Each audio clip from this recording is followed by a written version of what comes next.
Have you had a chance to look at my course at all?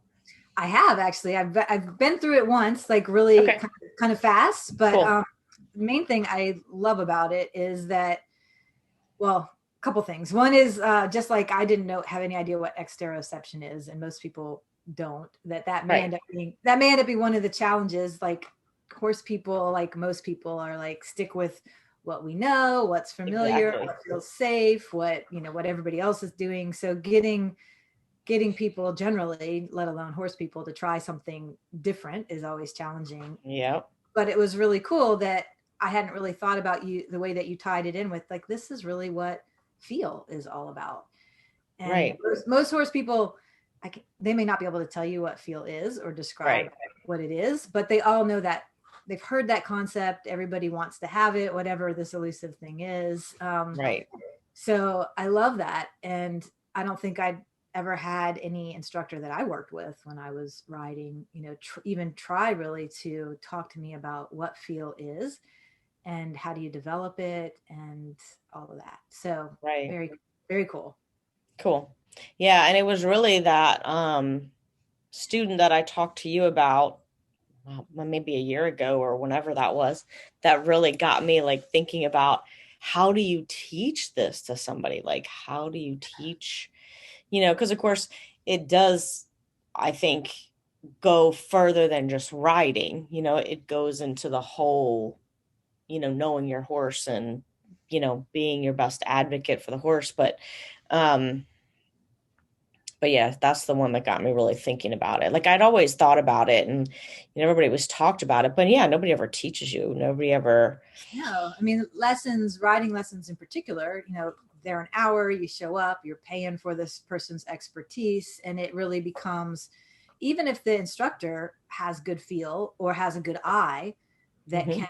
can, kind of, although I do question, is it even possible from the ground, even no matter how educated your eye is, can you ever really know what the person who's riding is feeling? Do you know what I Yeah. mean? Like Yeah, there's always exactly. pieces of it. Although some instructors do a pretty amazing job at that, but mostly it's about,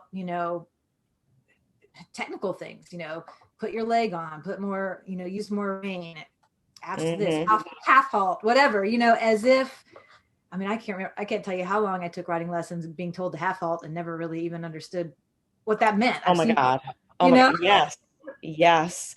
I remember being actually at a Karen Rolfe down at her place and her like asking that question. And I'm like, so of course, you like give the technical definition of it, right? That you've right. been taught. And she was like, well, a half halt is anything that you do to prepare your horse for something or for the next thing. And I was like, phew. Right. Like, and she's like, it may not be the same thing for every movement or for every horse, for every situation. And I'm like, Whoa. whoa. Yeah, because that's not ever what anybody teaches it as. No, You know, no. And I feel like now with more experience, like, so when you have the experience and you know what you want to get and you have that feel, then yes, your half halt becomes much more refined and it is pretty much similar, because you always sort of start the same way, maybe like, your intention changes. I think that's the big thing, like your intention changes. And then, but you may, like with every horse, it may be a little bit, or for a different movement, it might be something a little different, but it's like, I think as you refine it, it becomes, maybe it is just a breath because your horse is that in tune to you that he's like, oh, got it. I know right. something's going to happen, but nobody teaches it like that. And Mm-mm. then it's like, well, so Yeah. And that's what I love about, I remember the first time that I kind of understood what separates you, I guess, from other instructors, or what you're about, was when you talked about how human athletes who are, especially if they're at the competitive level or trying to perform at a high level, have multiple different coaches, multiple coaches for the physical aspect, multiple, then they have coaches for the mental and emotional aspect. Some maybe even need it for the spiritual aspect. Like, to be able to perform at a high level means everything about you is in balance and is supporting that performance. And then when you add a horse, it's a whole nother sentient being who Right. probably needs a team of its own, let Yeah. alone, our team. But that was like hugely revolutionary for me in my mind. And certainly that's not the maybe Olympic level riders and athletes do sometimes have a team. But then the other thing is that team working together? Most of us Right. have maybe a trainer or an instructor, and then we have a vet, and maybe we even have a body worker, maybe we have a farrier or a hoof trimmer, and we have all these different Right. professionals. But how often are they working as a team, Yeah. right, with us? So to me, that was huge, and I really that's when I got really curious about who you are and what you're about, because it was just so different. Yeah. Well, Yeah. thank you. I'm excited because, I had ridden and competed, um, golly, I mean, for 10 years before I went to college. And I did athletic training in high school. But of course that's a lower level. And then going into college and then being interested in professional athletics and just seeing, like, I mean, even I went to a Division 3 school. So like there's no scholarships, there's no nothing. We still had 10 football coaches, plus a Wow. strength and conditioning coach, plus, nutrition, plus, and it's like, so for all of these, and then my husband is loves golf. And so I've watched enough golf that I'm like, okay, I'm gonna get like, what do they have? Like, so and it's really hard to actually find information on, like, so you really have to dig to find out like what kind of, but like, because I was trying to compare it to, horse sports are generally, a singular sport. It's not a team thing. Even when we make teams, it's still very individual. So I'm like, what do these other individual athletes have? I mean, like in golf, they've got a swing coach and a putting coach and a whatever short stroke. I mean, like, what? Right. All these things. Now, I don't know if they all work together and they all collaborate. I have no idea. Because I'm not, on the inside of it, but I know, in horse sports, one thing, like, so many trainers are so, I don't know if possessive is the right word, but it's almost like if, my person goes somewhere else, I might lose a client, or, super, and, super and competitive super competitive environment. right. And I know, like, you've heard that, Karen's story about, having her sort of breakdown and the boss being like, well, if you make more money than I make less. And it's like, there's so much revenue out there. There's so much money in this crazy sport that, I mean, makes me feel a little bad for the horses, like, because they're just like the pawns in this game. It's not Oh, even I feel right. horribly bad. I feel horribly bad for the horses. That's what I'm Right. all about, is advocating for them. Yeah. Right. And and so, but I think if people had all of these other things in place and these other places to go and, you know, advocate for their own horses and their own well-being, then the horses would be better off. Yeah. I mean, it's such a struggle, like you said, regular riding lesson, you pay for your 45 minutes or an hour, and then that trainer has another person lined up after you. There's Right. very little usually conversation or, about anything. Absolutely. So, Yeah. And yeah, the horses would be better off. We would be better off. The humans would be better off. Unfortunately, people are already spending a ton of money in the yeah, horse industry. We're just most of them are not spending it very efficiently or strategically or just doing what we and again there's that loyalty thing of you got to keep paying this instructor, or I'm going to do weekly lessons because that feels good, but maybe really what Mhm. would be better for me is I took a lesson once every 2 months and I had time to practice what it was in Right. between, or whatever. And also the whole mindset that mostly you pay for riding lessons or training for your horse. There's so much Right. more you can learn about relationship, horse care, so many other topics that we don't typically think we should spend money to do. Right. We just ask everybody else's opinions and then we get a million different opinions and we're more confused than we were to start with, right? Anyway, Right. yeah, it's a mess. Well, yeah. I mean, me coming up through the competitive ranks and being in competitive barns, like I've seen this cycle a million times. Like people buy a horse, they put it in training, it lives with the trainer, it gets ridden, by the trainer or by somebody that works for the trainer, 5, 6 days a week. And, then the owner comes and starts riding it a couple times a week. And then, sometimes the owners have like a finite, like, I'm going to have the horse there for a year or 2 years or whatever. Sometimes they have this finite timeline. Sometimes they don't. But at some point, they're usually like, okay, now I want to take my horse home. Right. And then the horse goes home. And then 2 weeks later, it's back at the trainers because they can't mimic the environment. And not that that environment that the horse is in with that trainer is the best environment for the horse, but that's what it's adapted to. That's what it's used to now. Right. And horses, Right? that's what horses do as herd Right. animals, prey animals. They're going to try their best to adapt to whatever environment they're in. And then every time they have to adapt and readapt, that's a huge It's a process for them. huge thing. I mean, look us. I mean, God, when we move or do whatever, it's a crap show, really, And how often too do people, trailer their horses to lessons or clinics or whatever, go to shows? I mean, every time you change the Mhm. environment, oh my gosh. And then we wonder why things aren't going how they go at home or whatever else. It's like, we don't even think about the immense stress that creates No. for a herd prey animal, right? Right. Let alone it's Exactly. stressful for us too. Anyway, Yeah. yeah. Yeah. And I mean, it's funny because I don't think I ever really thought about that either. I mean, I always feel like I had a good relationship with my horses, and my horses always seemed to travel well. But my older horse now, when he was younger, he did not. I mean, it was hard for him at first, especially in certain types of barns and everything.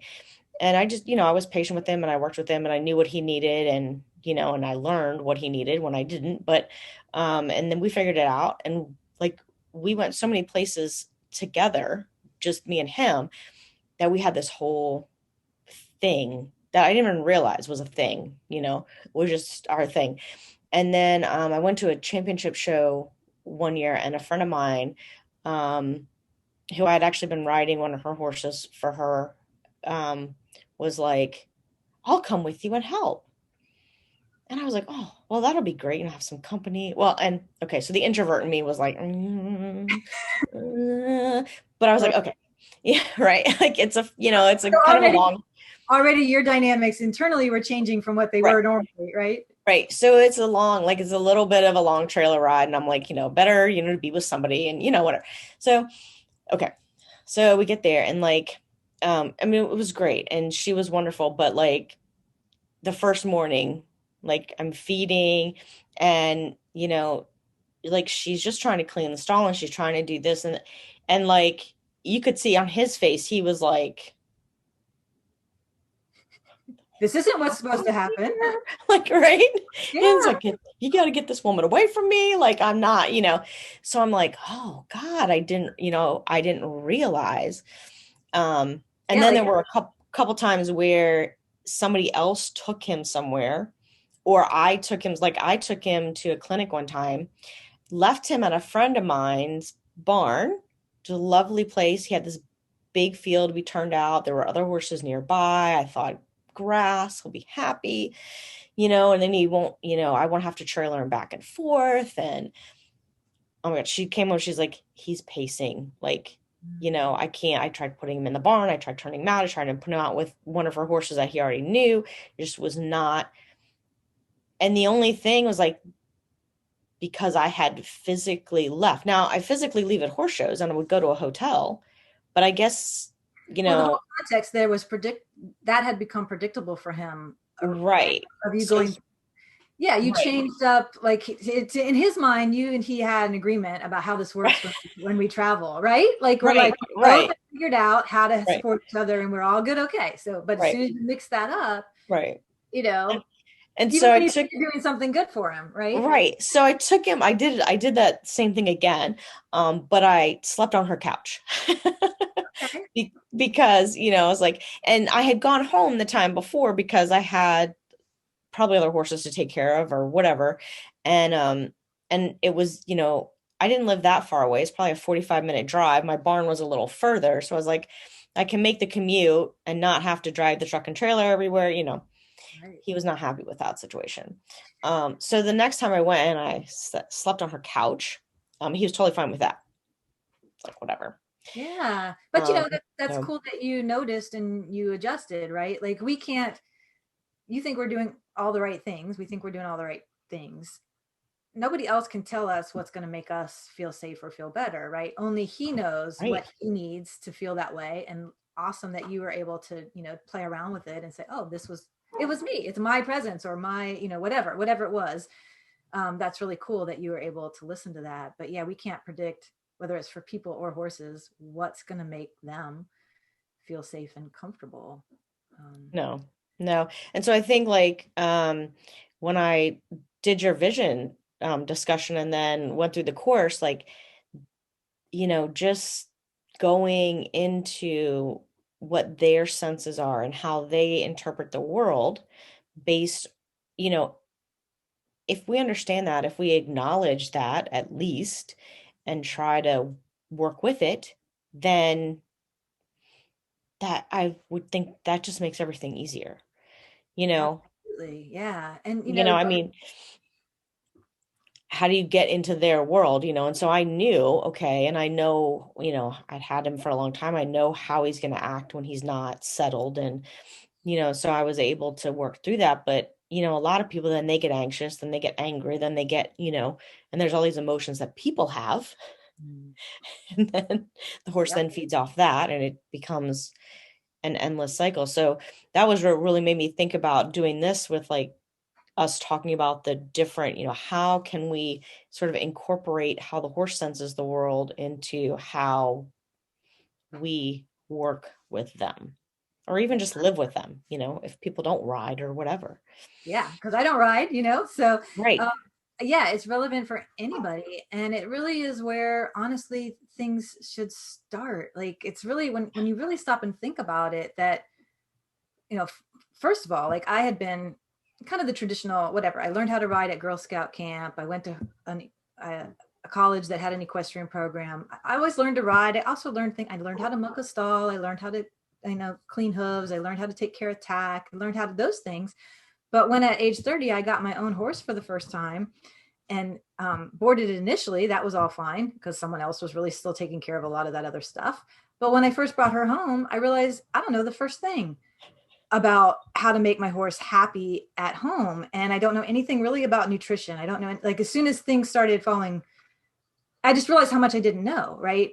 At all about what does my horse actually need to be happy. And the fact that I took it away from its friends at the boarding facility, took her and brought her home, that was completely stressful for her. Her whole personality changed, everything changed. And I didn't understand why, because nobody had ever, and it seems silly that I didn't think about that. But anyway, I guess what I'm getting to is what I love about this, whether we focus on vision and the senses or anything, is like talking about things from the horse's perspective and what can Yeah. we actually understand about the horse as a biological being, a sentient being, and its ethological, what did it evolve to be and do? And then how is that different from what we're doing? And what are the implications of that? These are Right. things that nobody talks about in lessons. No, no. And it's funny, like, you say it seems silly that you didn't think about how she would feel about that.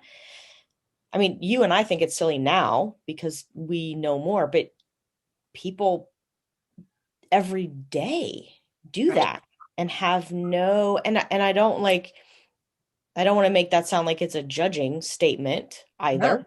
We've all been there, He's right? right. We've all been there. Like we've we've all done it. And but and I think for the horses, because they are sentient, like just being able to acknowledge that and just say, hey. And like another with my older horse, another example was my dad actually trailered him to a horse show one time for me. And he did not appreciate that either. And but my dad, being a little bit more of at the time, was sort of newly into working with horses and riding a little bit. And um he had started in the Pirelli program. So he at least had the foresight to like think about, okay, what's happening here? And of course he called me and he's like, your horse is being a crazy nut. Like what? And I was like, oh God, here we go again. So, but he was able to go, okay, like I know this horse is not crazy. I know like he's an experienced show horse, he's, whatever. And I know how he is at home, and I'm gonna just see what I can do to make him more comfortable. And he did, like he hand walked him for like hours. Yeah. And then he would let him go in the stall and let him come back out of the stall, and let him go in the stall and come back out. It's like, and the people next to him thought my dad was crazy. But it's awesome that he was trying to give the horse the benefit of the doubt. And Right, yeah, right. And so the next morning, when I got there, I pulled my car up to the barn and started unloading my stuff. And I went over the stall and I said hello to him. And I have a stall chain with me, so I just hooked that. And these ladies, like they're in the stall next to me, they come back and they're like, "Oh my God, like he'll run away. You can't leave him like that." And I'm like, "This horse doesn't run anywhere." Like she's like, "No, like he's climbing the walls and he wasn't." And I'm like, and at this point he's like munching his hay and just looking at them like, "That's not me." Like I would never. What are you talking about? And it was quite funny. And they were like, "Oh my God, he's like a totally different being yeah, now." yeah. Um, so who knows what is his thought process? Like when somebody else trailers him somewhere, like is he and I had that happen one other time. A friend of mine had gone to college. She was my first working student and she went to college and was able to compete in the 4-H state thing that year, and she had competed him. So her mom, who at the time he was living at their barn. Okay, so mom is taking care of him, Mhm. feeding him twice a day, cleaning his stall, whatever. His primary caretaker. She trailers him to the show, and he acts the same way. And when my friend drove down from college the next morning, because it was kind of halfway in between, and he he settled and he was like, "Oh, it must be a horse show." Okay.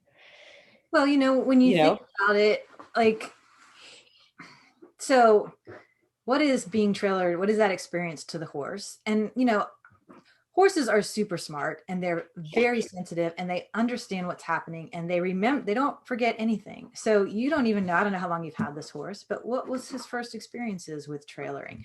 Have other horses gotten on trailers and left and never come back? For whatever reason, you've traveled with him enough that he feels confident in what's happening when it's you and him and the trailer, you and him and the trailer and a horse right, show, whatever, right? Those things make sense to him. You take any of those variables and change them and suddenly he can't. That's why, this is going back to their superpowers, I mean, that's how a prey animal knows whether it's safe or not.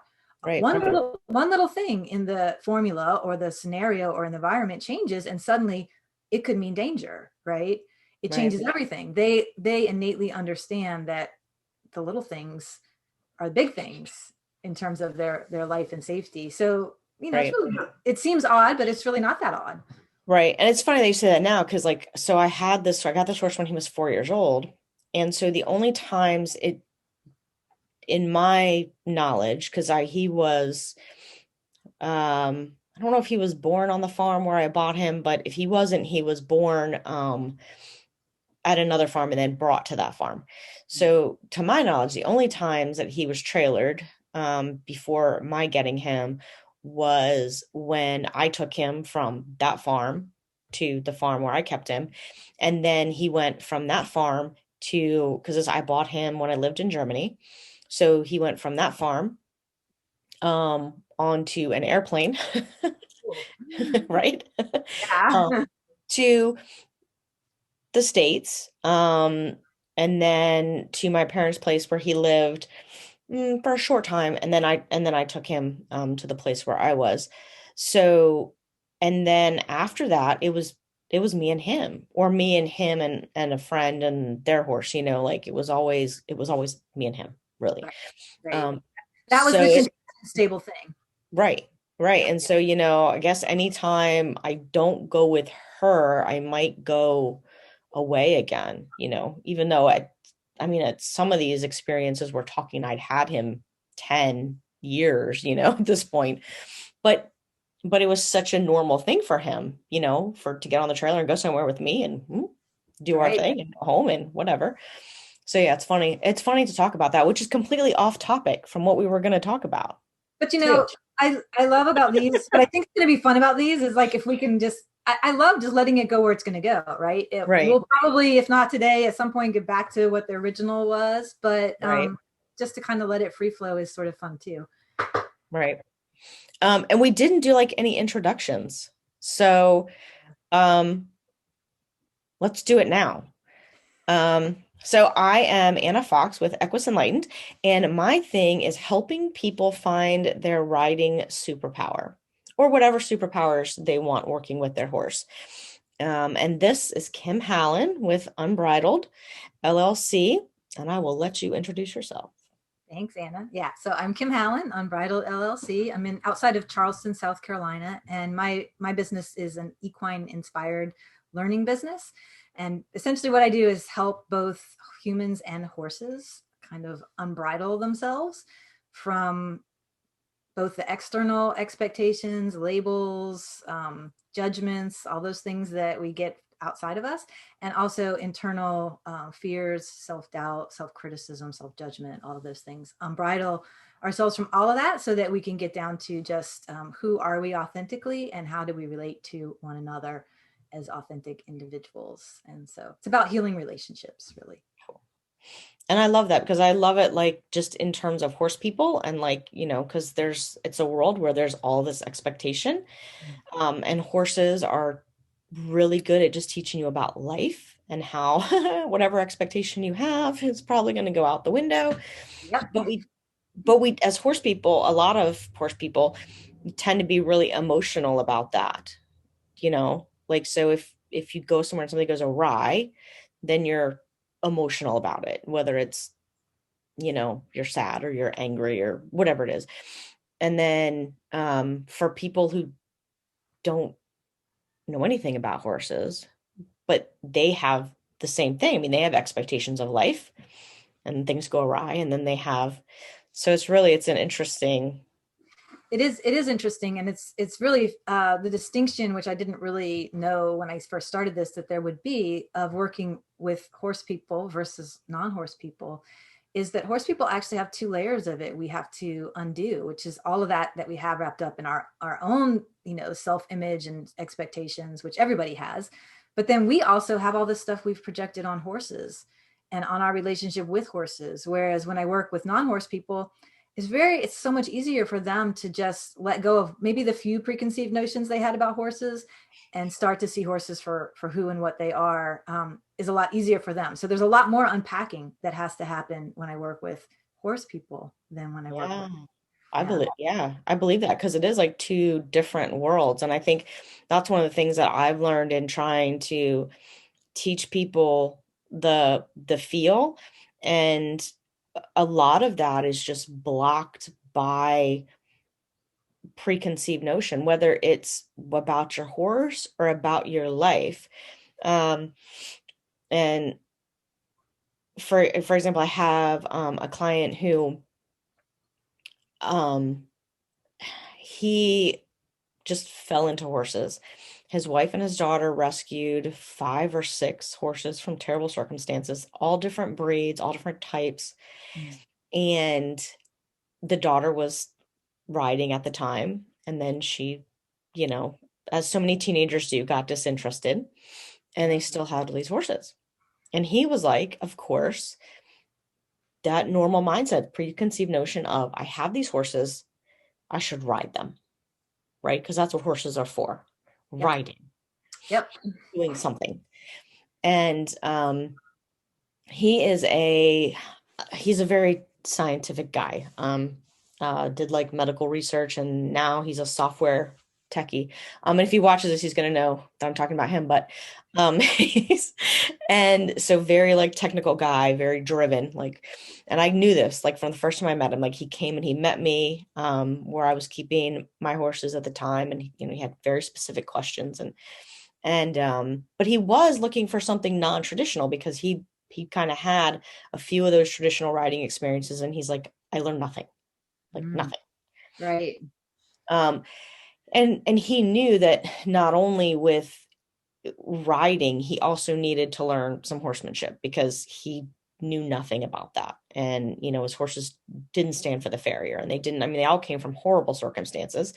I mean, he had to learn about nutrition just to get them healthy again, and there were all these things. So he wanted the whole picture, which is not something you normally find with people. Yeah.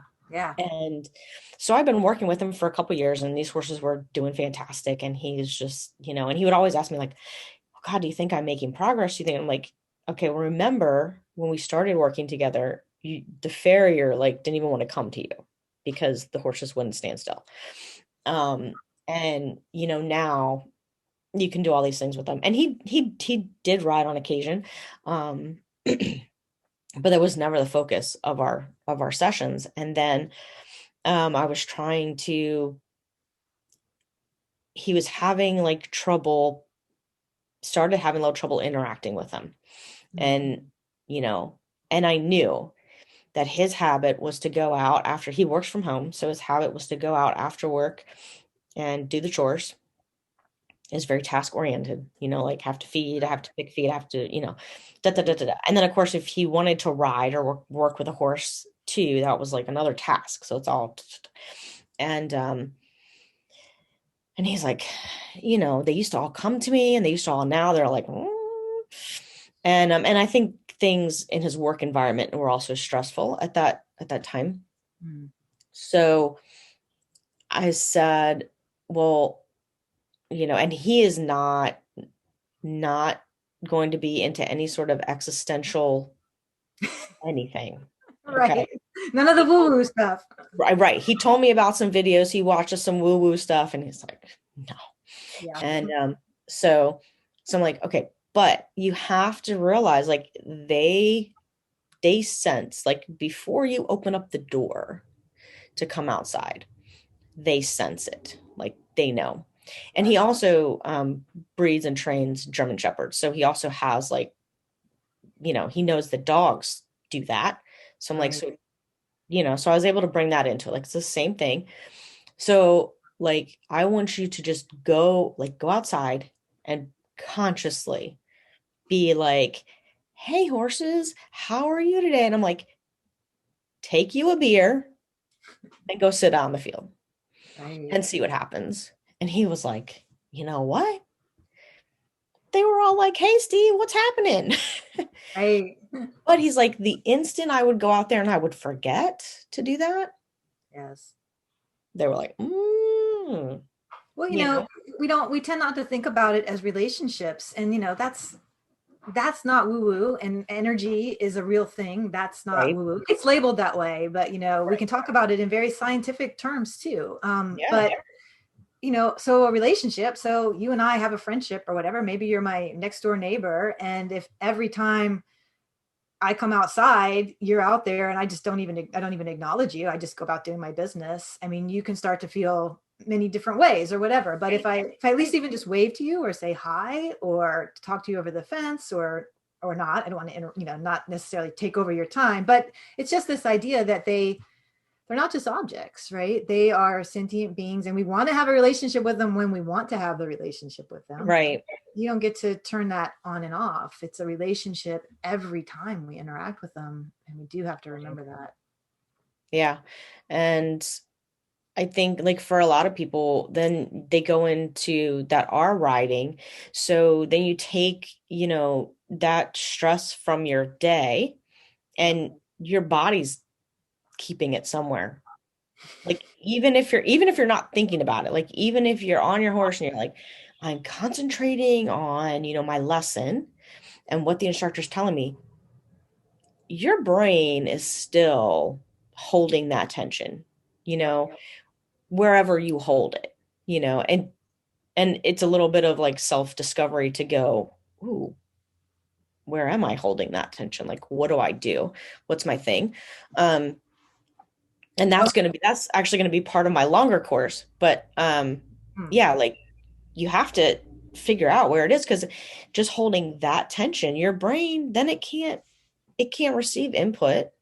Absolutely. And something that I was just thinking about there, two things. One is, yes, you definitely was helpful for me to start incorporating something, even if it's just either before I go out or after I go out, to just, I'm just going to stand for 1 minute and breathe. And I'm going to get present with where I am now and try to leave whatever else behind and just be Yeah. here. Now, that's sometimes more successful than others. But Right. another thing I've discovered is that my horses are really happy to help show me where I'm carrying that tension or how I might be able to release it. Just letting them come up to me, noticing where they nudge me, noticing how you know, they can help us with that if Mhm. we open ourselves to that. Yeah. Yeah. It's funny that you say that, because um I tend to be a very hold it the tension in my jaw and my mouth. Mm. Um and when I was in Germany, my German riding instructor, um I had adopted this thing where I would bite my lip, like this thing, and I had done it for years. And I actually had a severe injury one time. A horse fell going over a jump, hit me in the chin, and like I opened up my mouth because I bit my lip. So I opened up my mouth and then I slid across the ground with my mouth open. Ooh. Yeah, tore up the inside of my mouth here. And but I still didn't learn. So but when I was in Germany, he's like, don't bite on your lip. And he's like, I am going to make a recording that just says, don't bite on your lip. Don't bite on your lip. And he took the time to explain it to me. He's like, if you're biting on your lip, like you're holding tension, it just goes down your body, you know. And that was the first person that had ever said anything like that to me about it. So, that kind of got my wheels turning. And then when I was back in the States and I was working at a chiropractor, they did therapeutic exercises for patients. And I worked in their facility. I had this one client who was very, she did a lot of energy work. And she came up to me and she was like, um, are you okay? Like, how's your day going? And, how's life? And I'm like, it's weird. Like, do your thing, lady. Um, and I was going, it was actually a really rough time in my life, but I was like, well, it's challenging right now. And she's like, I just tell because your face is like set. Mm. And she's like, is your tongue like stuck to the roof of your mouth? And I'm thinking, what a weird question. Who are Like, you? who are you, you crazy person? And I was like, well, maybe. And, and maybe I'm clenching my jaw, um but as I got to know her, this was her. And she would, every time she would come in, she would look at me and she would remind me if I was doing that. And so I became really consciously, aware of it. And I still do it, but I'm aware of it. And particularly now when I'm riding, like I'm like, or working, even just working with horses on the ground, if I find myself doing it, I'm like, who, like, you have to give up that bit of tension. Um, because if you don't, you're You're, you're just holding it. you're holding it and you're passing it on too. Right. And it was so what I was going to say about that was that it's funny they say about nudging, because my horses they're not rude, but my horses will always like their first thing is like in Yes. my Right? and I used to be like, do y'all really need to get your nasty? Like, you know, like why? Um, but there you go. Well, and that leads right to other thing I was going to say is one of the most profound moments for me when I first started working with a friend who's a body talk practitioner, and we were talking about one of my horses that was having TMJ and jaw clenching issues, and she was talking to him through her body talk, which again I was just being introduced to this, and I was like, that's pretty woo woo stuff for me, but all right, I'm just gonna give this a try. And then she looked at me and she's like, are you clenching your jaw right now? I tend to clench my jaw, right? Yes. I get very firm like that. And I realized, and since then I have realized that a lot of the things that my horses are having issues with or struggling with, or where they hold tension, mirrors me. Now, is that coincidence? Is that not coincidence? You can say whatever you want about it, but it is very consistent in my relationship with all four of my horses, Yep. that one of us is mirroring the other. And I don't even ride or anything anymore. Like, this is just living in relationship with them. And one of the things, talking about horses superpowers, I think we have to acknowledge that's the level at which horses are connected with one another. Yeah. Ever had any energy work done with your herd? You do work with one and the others are receiving and supporting it. I mean, they are individuals, and I think they have individual identities and they understand that concept, but they don't really see themselves as separate from the herd. And when we're part of their herd community, and when we're doing something as intimate as riding them, they're going to be trying, whether we're receptive to it or not, we're trying to help them, they're trying to help us at the same Sure. time. Yeah. Yeah. And I think that's a lot of times what we screw up, when we're writing. And and probably it was late in the game before, I realized that, if you can just be still, relaxed, present, and go, you know, why is this happening? For instance, I haven't ridden nearly as much as I normally would in the last 5 years because I have two toddlers. And um I was riding my mare who has sort of an interesting history, and I didn't get her until she was 8 or 9 years old. And so she's always been kind of a challenge, but she's very fun. She's fun. And but I was riding her, and like she kept like coming off the rail and going to the left. Like, and I'm like, what are you doing? Like, it's weird.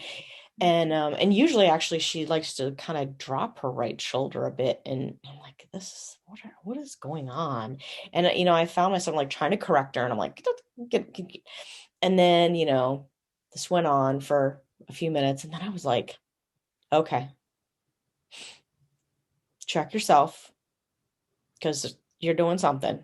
Like, Right. because I'm asking her to correct it and she's not correcting it. Right. So you're You know, blocking it somehow without realizing it. right. So she's like, it's not her at this point. Like, you're doing something. And I'm like, and I realized like I was completely like shifted sitting off to the left side. And she was like, well, I'm just following you. Like, if you want me to be straight, then you got to get yourself like straight, right? This is a partnership. Hello. Right. I'm just doing your and I'm like, oh, okay, but there would have been a time in my writing where I would have just been like, you need to move your butt over. And, I would have just kept after that and kept reminding her. And it was like, and of course it was still a struggle. Like I still, for that ride anyway, I had to be like, all right, get yourself, you know, Well, but in a way, what's interesting is you were saying that was like, you're like, I would have kept correcting her. And here she is. right, She's keep correcting you. Like, she's right, keep trying to show you, move. You need to adjust yourself. You right. need to adjust yourself. Right. Right. And Yeah. that is exactly her personality too. Whereas like my older gelding, he would just be like, whatever, I don't know what you're doing, but I'm just, like it's fine. But interestingly, he with other people, like I've taught a ton of lessons on him. He's the best schoolmaster because with other people, he is like, you have to be like he's literal. Like okay, if this is what you want, if you want me to go forward, if you want me to have energy, then you better have some energy. Because if you're thinking that you don't want to go, or you're a little bit like, he's not going. He's Yeah. like, "Mm." So he's funny. Like I've learned just so much just from watching him teach other people. Yeah. Like, Yeah.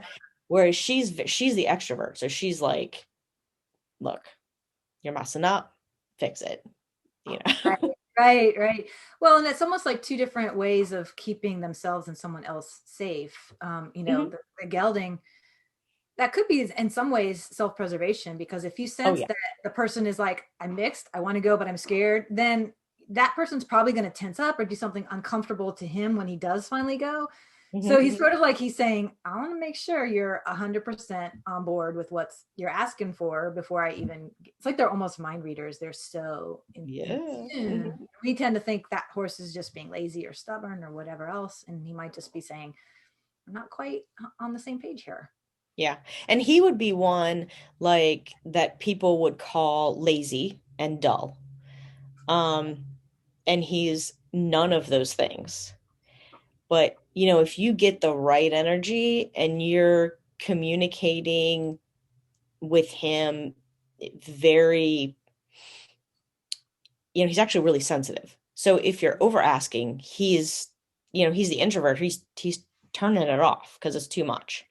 So if you're thinking it and you have all this energy and then he's like, he's there, he's on it, but if you're kicking and pulling and doing 16 things at once, he's like, I don't know what's happening here, so I'm just gonna What goes back to go what I tell love you. about the exteroception course, is that, well, first of all, every horse is a unique individual. We're a unique individual. We all have good days, bad days, different days, all those things.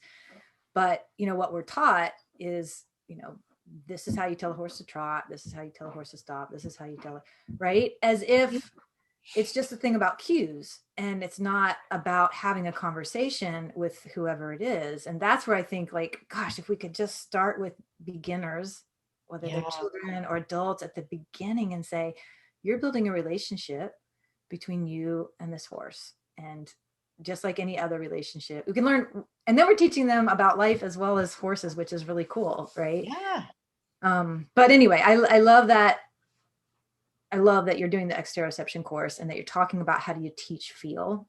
Feel is really presence, it's awareness, it's empathy, it's all those things that yeah. we all have the ability, to have that. Yeah.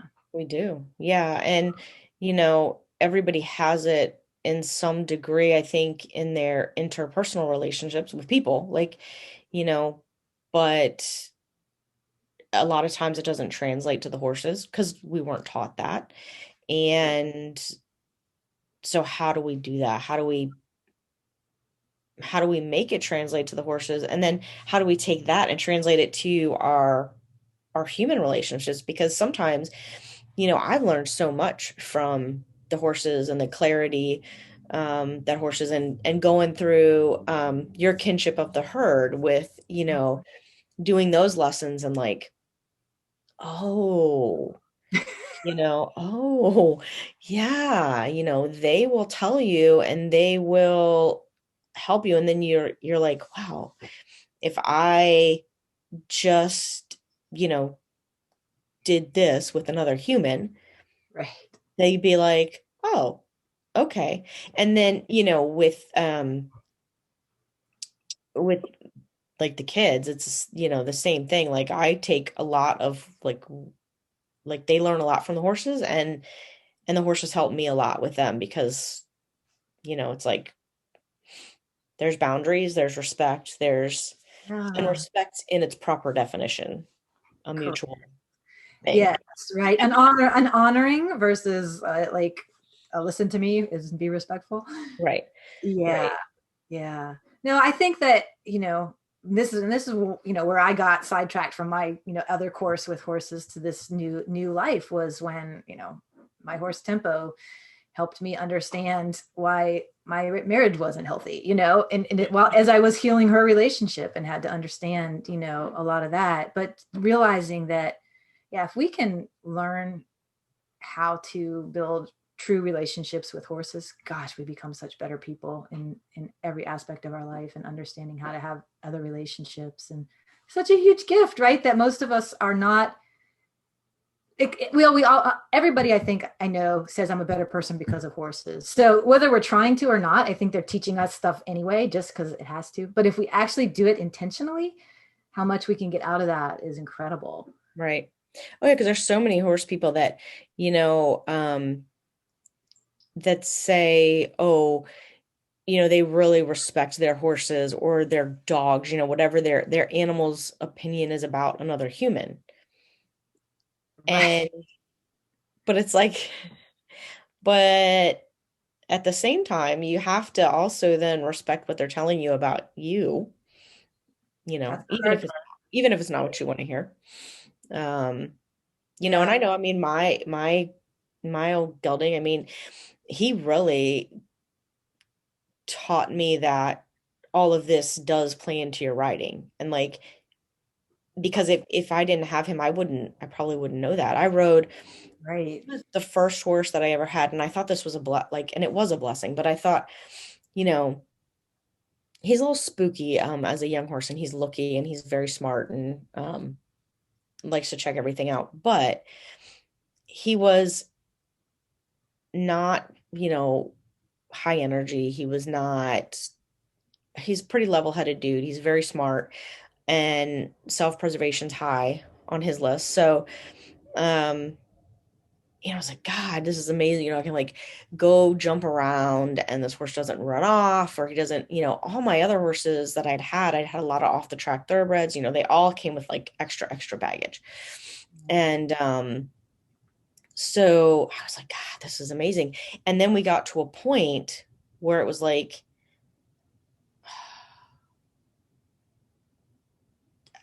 why is this not, why is this not working? Why are we not getting progressing? Why is that, and it was when, you know, the energy needed to be upped, and that there actually needed to be some extrovertedness. Mm. Um, and neither of us are good at that. So it was what he taught me, like, if you can do it, then I can do it. Like, Mm. we can, and Right. yeah. So it was like, okay, all right. And then of course later on in years watching him teach other people, like, well, What a you what a genius horse. And he's that's so horse. Like one of the things that I say is kind of like the tagline of horses is we're all in this together. If it's a cohesive herd, right? right, right, And yeah, I mean, how can we, it's just so funny. But yeah, so he's a horse that's like, as long as we're in it together, we're both on the same page. If you do it, I can do it, right? But it's like right, I can't do it without you, you know? right, right. I can't do this on my own. Yeah. Yeah, which I think is what a lot of horses are probably saying. And Hmm. there's also the issue of like I work with I kind of do horse human relationship coaching too. And usually by the time people find their way to me, the horses are screaming in their behavior, and there's been an accident, the person's been hurt, they've tried trainers, things haven't worked, and there's a lot of fear Yeah. on both sides. So then it's like unraveling all of that fear, which you have to do. You got to take the time to do that. But we're taught in the horse industry, push through it. And boy, that can lead to some really scary places for people. Yes, it can. Yeah. Hmm. Cool conversation. Yeah, indeed. Even though, we thought, oh, we were going to get on here and talk about the vision sense and I know. how we can do that, but whatever, we Still, can do next time. I still want to do that and have that conversation because there's so much there to unpack about vision. Yes. So much to unpack about the senses in general, and just how we don't honor those. And the horse, I mean, to me, that's like what I call the horse's superpowers, because like you said earlier, they're so connected and they communicate. And when you really pay attention and watch them, they there's very little in a cohesive herd, very little big gestures. Right. There's very little of, you know, it's mostly, It's very gosh, subtle. yeah, they just all move together. They all do. And then, And but there's a lot of give and take to it. I mean, that's one of the big things that I think is taught backwards in the horse industry is this whole leadership. I'm the leader, you're the follower, dominance thing. If you watch horses again that are cohesive in a herd, it's so much give and take, and like my idea, your idea, oh, kind of like the conversation we're having where it just goes, right? And that's such a it's a beautiful thing if we can, as instructors, trainers, coaches, or whatever, is realize that that's one of the things that horses can help us with so much if we don't work in opposition to it. yeah, Yeah. and that's probably a fantastic topic too, Kim, because that leadership thing, oh my gosh, Oh like yeah. were we not all taught that? Like it, that you have to be dominant and that the horse has to respect you. And by respect, that's like a little bit of fear. Oh Like yeah. I feel like they use the right word, but not the right connotation. Yes. So, and really interesting for me because I also grew up watching wild horses on the Outer Banks, just not purposely, just because I did, Lucky. Lucky. because I liked horses and we hung out there a lot. And, so I'm like, oh, watching. And, I remember thinking to myself, like, these interactions are not at all what people told me wild horse reactions were like, interactions were like, like stallions, they fight to the death and they, you know, We humans liked it. We capture the drama on film and we show that over and over again, and we put our personal, understandings of life onto them. But you're absolutely right. It's so misinterpreted. no. And they like, so they live like the stallions live in bands, they together, Yeah. yeah. And I remember then when I went to Europe, like there, their handling of stallions is completely different than it is here. And um they all live in the barn, like next to theirs. I mean, whatever. Like you're part of the herd, you're part of the like what? And Yeah. of course they have other things that they do that probably aren't terribly horse friendly, but that's one thing where, you know, they're not treated as this like being of, either spectacularness or of like just dangerousness. Like, Yeah. we kind of go one way or the other, but it's just like, no, they're a horse. Well, both mares and stallions, which are the two hormonally intact beings, geldings are. Let's be honest, geldings are modified individuals, right? And just like spayed female dogs are modified individuals, but mares and geldings are completely misunderstood. And, that would be an interesting topic too, of like, busting some of those myths and talking about how do you deal with just these natural hormonal behaviors in a way that in the wild, there's just not, when you watch natural herds, there's not all this like hormonal sexual activity going on all the time. That's like a little piece of their life together, and it manages itself very efficiently when herds are kind of normal. And stress, of course, throws hormones all over the place. So that's another great conversation. I had someone answer the question today that I posted on Facebook, and she would love to have us at some point talk about she was saying specifically about nutritional management related to laminitis and founder. And there's so much there. But I think taking a look back at like, what did horses evolve to, do and be nutritionally and metabolically and all of that is a great place to start that conversation. But Yeah. also stress hormones play into that. And Yeah. And that's interesting because I acquired this pony, which uh my farrier was like, you need this pony for your kids. Like, really, he wanted me to rescue this pony. It's just yeah. fine. He's like a second father to me. And um but has a chronic laminitis issue. Yeah. And just trying to find a way to manage him. And yet I'm also trying to manage him in the most natural way possible Yes. because I because of the stress, because I know, like, everybody says we have to take them, completely off the pasture, off, the hay's got to be no sugar, there's got to be, all these things, but and I get it. Like, I totally understand, and especially like in an emergent situation, I Right. get it. I've had ponies founder before. I've never had one that, was sort of just let to be chronically laminitic for years. And I don't know how long he was like this. He's like 20 now. So, um, and the sweetest little creature on the planet, which, for a pony is also weird. So just a gem.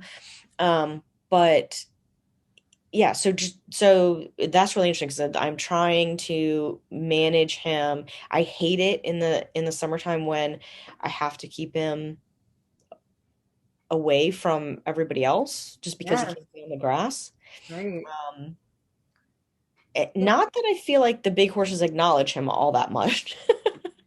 Um, but at the same time, I can tell that he's happier. Like, you Yeah. know, he's yeah, Yeah. and it's funny the way that I know he's happier is he's a little sassier when Yeah. he's out with the whole herd. But yeah, so that's an And interesting just even have, choices and control restricted in that yeah, way, is like stressful and changes things. And, it's one thing like you're doing, trying to learn how to manage a horse that has chronic laminitis or foundering. And this is where, again, I think we forget that every horse pony is an individual, has a unique metabolic system, has a unique personality, things that stress them, things that don't. We don't know. I think my gut tells me that laminitis and founder are a lot like maybe anhydrosis, which is a very complex. These are very complex, not really super well understood systemic inflammation kinds of problems. And right. probably the trigger may not be the same for every horse, but at Yeah, somehow that yeah, horse's system got overwhelmed in a way that it had this reaction. And then now it's maybe more prone to that kind of right. systemic cascade. But what the other thing that happens, unfortunately, for a lot of people is they just live in fear of their horses becoming laminitic or foundering. Yes. I know, like I have two mares that tend to be quite overweight, right? Especially during the Mhm. grass season. Neither Right. one of them have ever foundered or had laminitis, but I can't tell you how many times I've had people, including vets and farriers, tell me you need to get this mare off the grass before she Yeah. founders, right? And one of them I put in a grazing muzzle at one time because I got so scared. Mhm. She blew up like a balloon even more. Because and then she was so angry and so stressed and Right. so distressed about that. So there's lots of factors and it's not an easy answer, but would be another great thing to just spend some time sharing our own thoughts and experiences on, knowing that we're not vets, we're not experts, but I do think Right. there's definitely every individual there has to be an individual approach to figuring out what's going on with that particular animal. Yeah, and I feel like, it's for anybody who has um it, any human that has a systemic inflammatory condition, um, I don't know, lupus, psoriatic arthritis. I mean, I have gluten intolerance. It's one. right, anything like that. And, it's all individual based. Like, some what triggers one person doesn't do anything for somebody else. And I think too, just like with people, is like once you deal with that, then something totally unrelated, like you may think, okay, gluten is my trigger, right? And then say something really stressful happens in your life and you have a flare up and you're like, but I didn't have any gluten. And believe me, I went through that cycle. I was like, what's going on with my body Right. now? Right. Right. Yeah. And I think it's the same thing for them, once they get and of course if it's a horse that you don't know, now of course there was a stress of moving him, bringing him to my place and dealing with, you know, that. And then how do I, how do I manage him? And I have my old guy is the same thing. Like vets have told me before too with him, like, oh, you're gonna have to take him off the grass. Da, da, da, da, da. Same thing. He's never had a founder issue. I tried putting him in a muzzle one time. He just couldn't figure it out. Poor thing. And again, he was just distressed by the whole situation. Like that was worse. Um, Taking so away the main thing they have as a coping, calming mechanism in their life, what they're evolved to do 18 hours a day, and we've taken it away from them. right, right. And I think, I mean, and this is just my, not an expert, not a nothing, but from growing up having ponies, riding lots of ponies, I rode ponies for this lady who they lived in like a 50-acre field. They were the fattest beings on the planet, and they never foundered. Yeah. Um, Founder and laminitis is not a weight specific issue. I've known right. horses that were thin, Yes. or not overweight who've had laminitis and founder. I'm not Right. saying it may not be one factor for some horses, but it is not the primary or the only factor. Right. Yeah. So like, in my thing, like one of the things I think that causes it is just not the freedom of movement.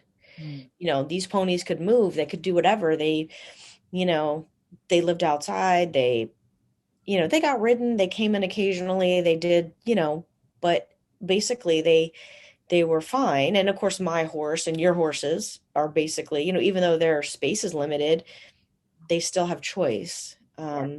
Whereas, like this pony, of course, they kind of put him in this dry but weedy lot and like locked him in there and was like, this is your place to live now Mm. because you have laminitis. Right.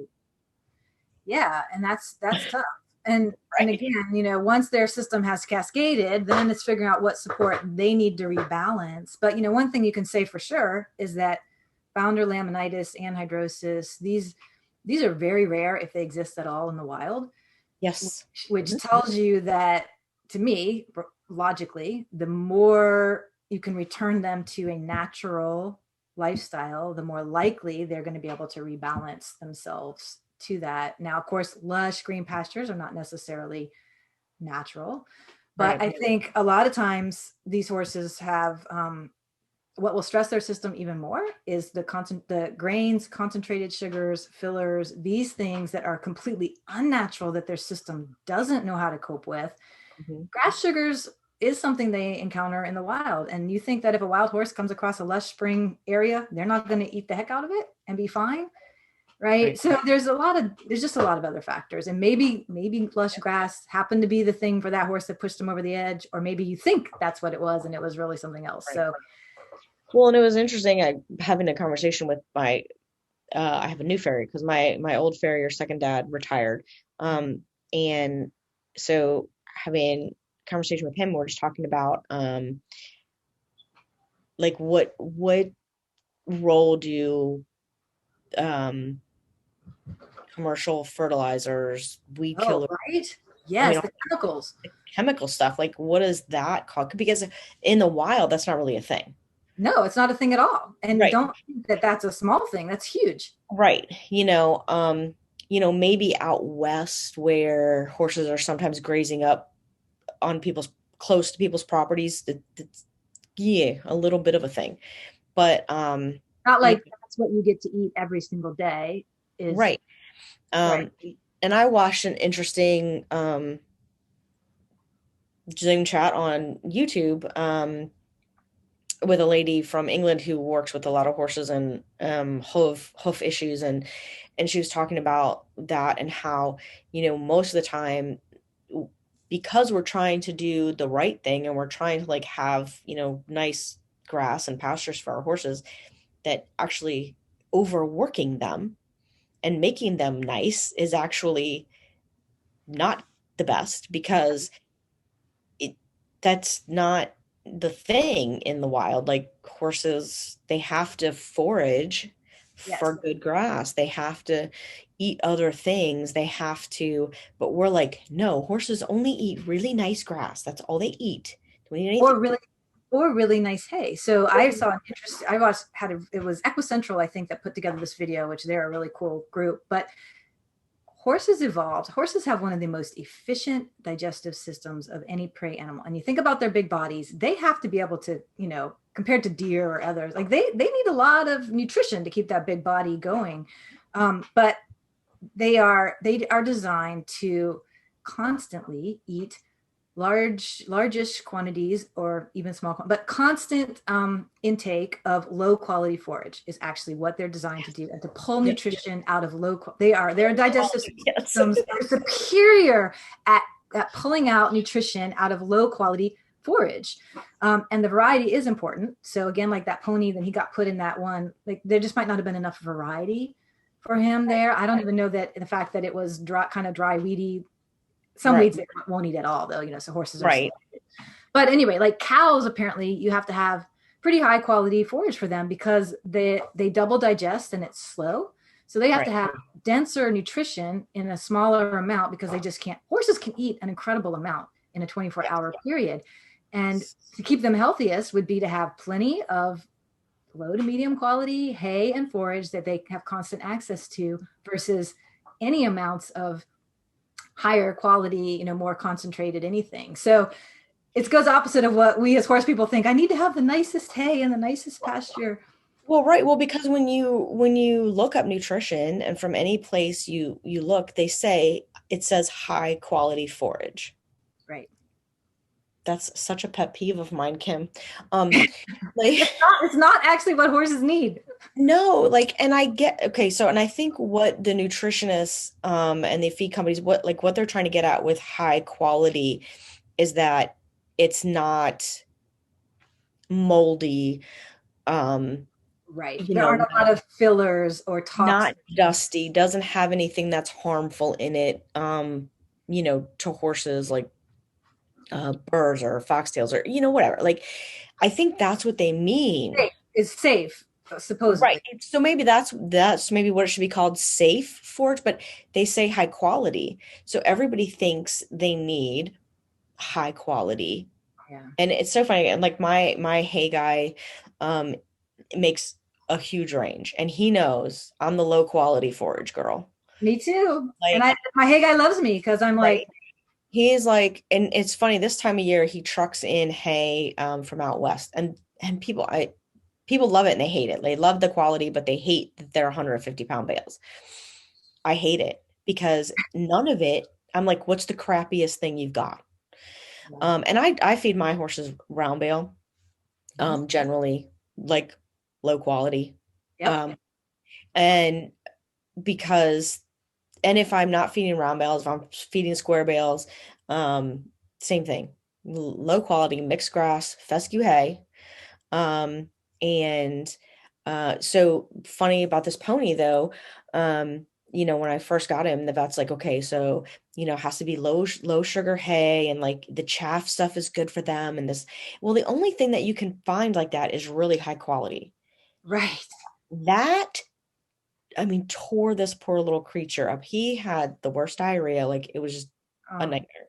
I'm yeah. like, That's going not back. helping a systemic inflammation problem. No, we're going back to the crappy hay, dude. You're and Yeah. and he's fine on the crappy hay. But like, so yeah, it's but just it's fear. So it's the fear that we've been told about, soak all the sugar out of the hay. I mean, literally, when I see the protocols for managing laminitic horses, I think, oh my God, the stress that human being is going to be under to try to meet those criteria, let alone. So then you're like, how stressed out are you? And then the horse is like, oh my God, what am I eating? And so you're so stressed about my food. There's this whole off, and there's a lot of horses that don't improve even with that, right? So it's not the magic bullet. Anyway, again, I'm not giving advice to anybody about their laminitic horse. I love that you and I can have a conversation that's more like, let's think about busting some of these potential myths, right. or things that, again, mainly for me, it's like the level of fear Yeah. horse owners live Well, in. yeah, and I had a friend earlier this winter.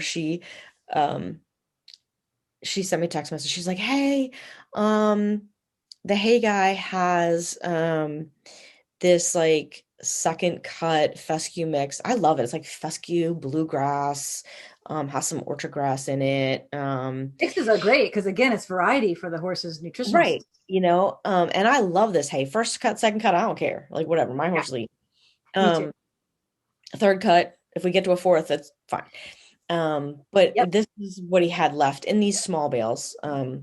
So and I was like, that's like what I feed. Like that's what I get. My horses eat it, they love it, yep. whatever. So she's like, okay, well, so he delivered, I don't know how many bales, but he delivered this, and her horses wouldn't touch it. Well, they've been spoiled on Right. high I'm like, quality hay. you spoiled them with all I'm of just that eating stuff. like Cheetos and candy all the time, and you put a salad in front of me, Exactly. I'm not eating that. And my horses are, they're funny. They're like and I do like I will buy because I like them to have a variety. So, I'll go get one of those Western bales or, some and sprinkle it, you know, Yeah. out in the field, make them work for it. Um, because I do like them to have variety, but yeah, you spoil them like that and Yeah. it Or sounds like, bad. so Like, I do like, it's a combination of Bahia and coastal, grass hay mhm, that I get from my local. It's grown locally. I like that too. I like to have yeah, locally sourced if I can.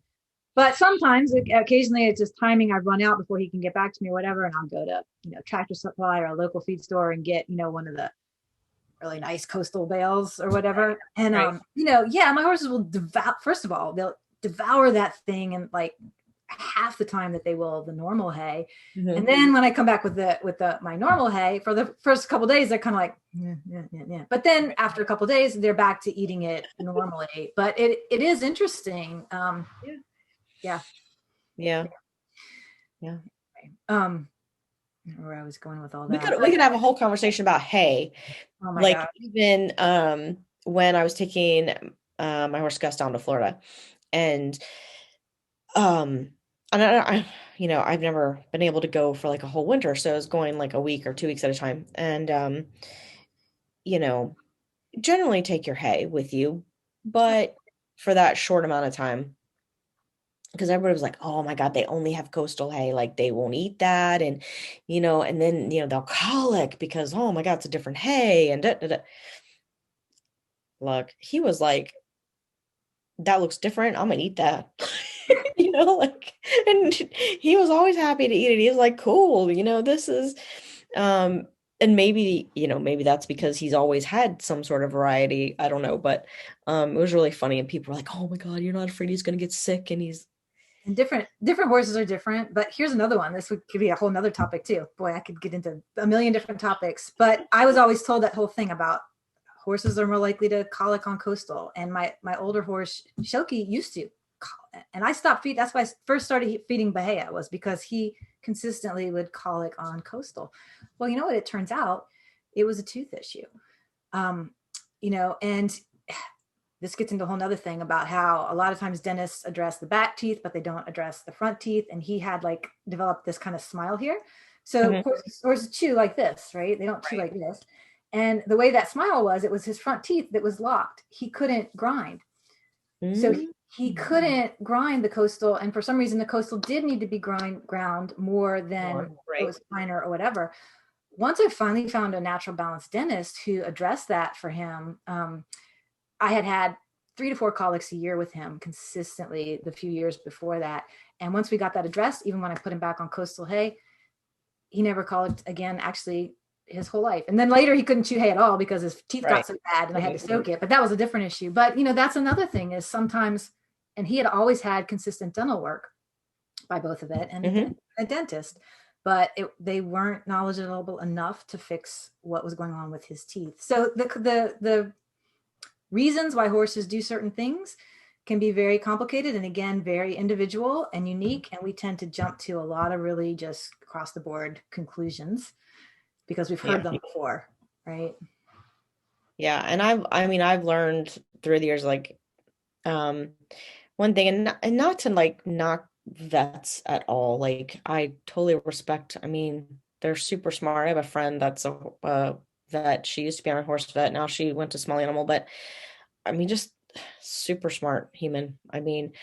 amazing. And what I really appreciate about her though is that she's open to other things, and um that horses and all animals are individuals, and they may need something different. But that's one of the things. A lot of the advice and stuff that you get is very, this is for every horse and for every situation and for every, and yeah, I get they have a lot of clients too. Like they don't have time to individually research every horse that they treat. They'd have to charge us a ridiculous amount of money, and we already think that they do. So, you know, like I get it, but sometimes I feel like, and maybe it's a liability issue, but it's like at the same time, I feel like they could be like, maybe you could try some things or experiment. Very, I mean, probably this friend that I'm talking about is the first vet that was like, well, why don't you just experiment, see what happens? Right, You know, right. like a Yeah, lot of them don't do that. no. Um, Yeah, and it's a blessing to find one. So I have one that, like, I mean, some of the stuff I've tried over the years, she's kind of like, right, but what's wonderful is she's like, if you want to try it, try it. Like, she doesn't prohibit me, and then we've learned some things together, and she's like, huh, right, I would have never thought, or yeah, this really seems to be working. But it's hard to find those professionals. And again, like you said, it could be liability, it could be fear of their own, of giving somebody the wrong advice or something. So it also has to be an owner that's not going to be like blaming, right? The yes, the vet necessarily. Yeah, right, lots of complex dynamics there. yeah. Yeah, makes me think my horse, my old guy, he used to choke. And the way he would, sometimes it wasn't a real obvious choke. And so people would think he was colicking. Uh, And I'm like, nah, it's choking. And the first time he ever did it to me, it was really obvious. And so, of course, make his feed wet, basically he's eating soup. We had rocks in his feed tub when he was eating. We did all these things. And then I started to notice that one of the times that he would choke was, I always had these lessons with one of my trainers, and he'd always come like once a month for 2 days. So they'd be back to back. And the mhm. like second day, dinner after that, almost always choke. Interesting. Interesting, right? Then I was taking him, um, my dad and I were going down to a beach ride thing that was like the second or third week in September down in North Carolina. And twice going down there, he choked like bad. Like um and I'm like, what? Like, and my dad was like, well, it's because he shared a paddock with my dad's pony. And he's like, well, maybe it's, he's afraid PJ's gonna take his food, or, whatever. And I'm like, yeah, just maybe. And he always, as a young horse, he's better now, but as a young horse, he like this was his mouth. Like he used it as a shovel to pick up his food. It's weird. So that's why we did the rocks and the whole thing. And so weirdly, he had gotten limes, and this like whole cascade of events after that Yeah, cluster. right. Right.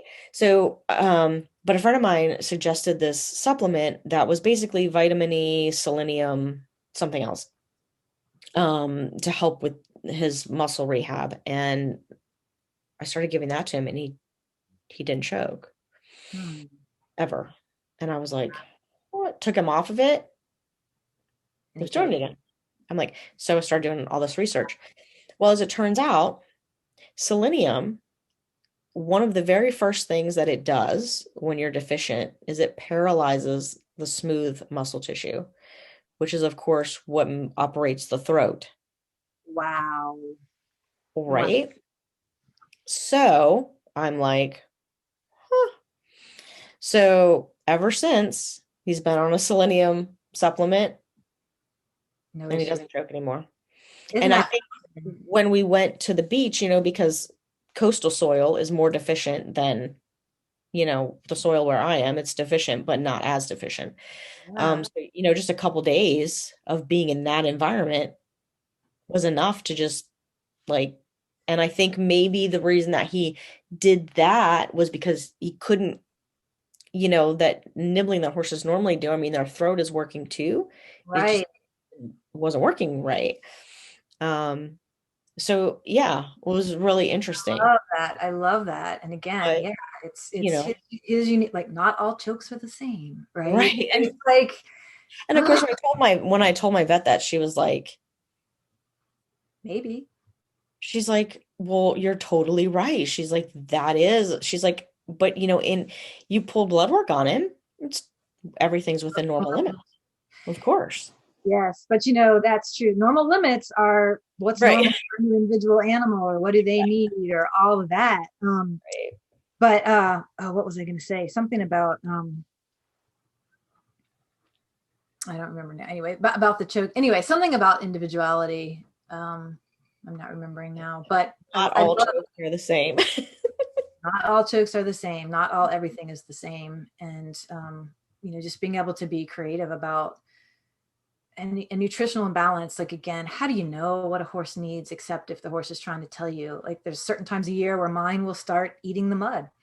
And Sure. of course everyone's like, oh my God, they're gonna sand colic, da, da, da, da, da, with that. And I'm like, if I can't figure out what it is by adjusting things, go ahead, find it where you need to find it, right? And they've never had an issue, but they are searching for something at certain times. Two of them, only two of Right. them do it.